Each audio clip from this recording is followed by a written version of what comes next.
Okay, so of all the houses that I do, this is the only house that I just edge.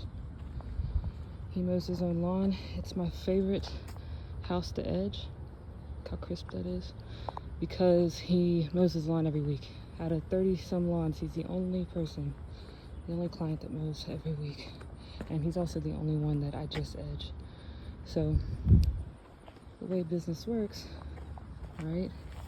If you're doing a good job, people pick you up just by watching your work. I do the house next door to him, so this would be number 4. You know, can't help the sidewalks and stuff. That's just what it is. Again, most of the lawns I do sit on a hillside, so I still make it a point to keep that as crisp as possible, nothing hanging over. Now, unfortunately, I only get to do the rentals that I do once every 2 weeks, so you know, it'll hang over by the time I make it back, but it's neat for a while. And I like to edge because that keeps it as neat as possible for as long as possible. Blew it off with that Stihl BR 800X. And Lawn Girl number 5. Again, you can see crisp. All right, that's what I like. Look how crisp that is. Come on, nothing hanging over the edges. So tomorrow, I wanted to add something that I think is important for anyone starting out or anyone already in business.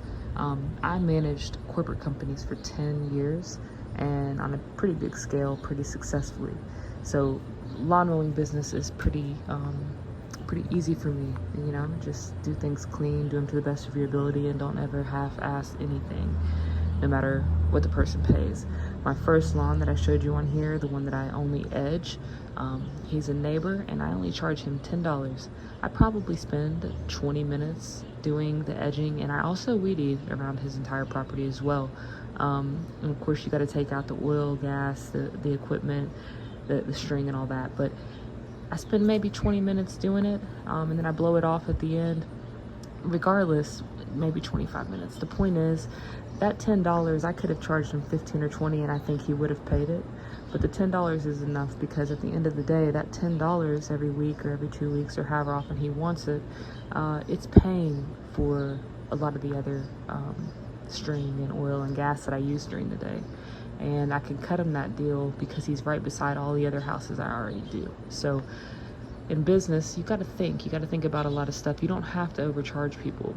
When people feel like they're getting ripped off, they don't want to recommend you, and they don't want to continue to use you. But when somebody says, hey, this girl's cutting me a great deal, I'm going to tell other people about it.